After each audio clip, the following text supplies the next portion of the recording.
Mir vorgenommen, ich möchte euch heute mal aufklären, für alle, die das nicht wissen. Ganz viele Hollywood-Filme sind abgekupfert worden beim Bayerischen Bauerntheater. Ja, also, wer kennt zum Beispiel das? Stay just a little bit longer.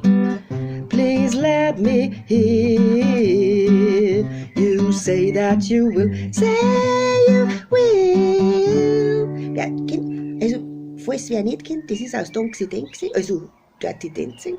Ja. Und in dem Bauerntheaterstücke, da geht das Lied eigentlich so: Bleib nur ein kleines Bisschen länger, magst du nicht bleib, bitte Goschi, sag du magst, sag du magst. Also so muss jetzt dazu sagen, ja, dass bei diesem Filmpendant, ein paar Sachen haben schon anders. Also es ist ja so, da geht's drum, da ist, im Theater geht's drum, da ist der Trachtenbauer Hansi, also da haben sie sich nicht einmal einen anderen Namen im Film ausgedacht, weil da nennen sie ihn ja, ist der Trachtenbauer Hansi, ja, und dem fällt ein Dirndl aus für einen Heimatamt. Und dann fragt er so ein Preissing, gut, ist politisch nicht korrekt, aber ich bin's ja immer halber, fragt er halt, ob die einspringen kann für einen Heimatamt.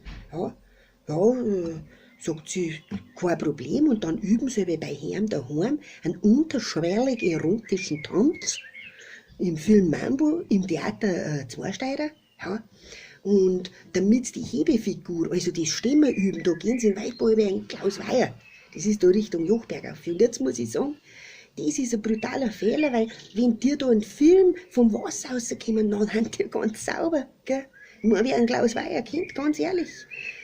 Im Theater, da kommen dir Sterne voll Dreck, kommen dir vom Wasser aus. Und darum heißt ja der Film Dirty Dancing, Drecker, der Auftanz. Das ist ein brutaler Regiefehler.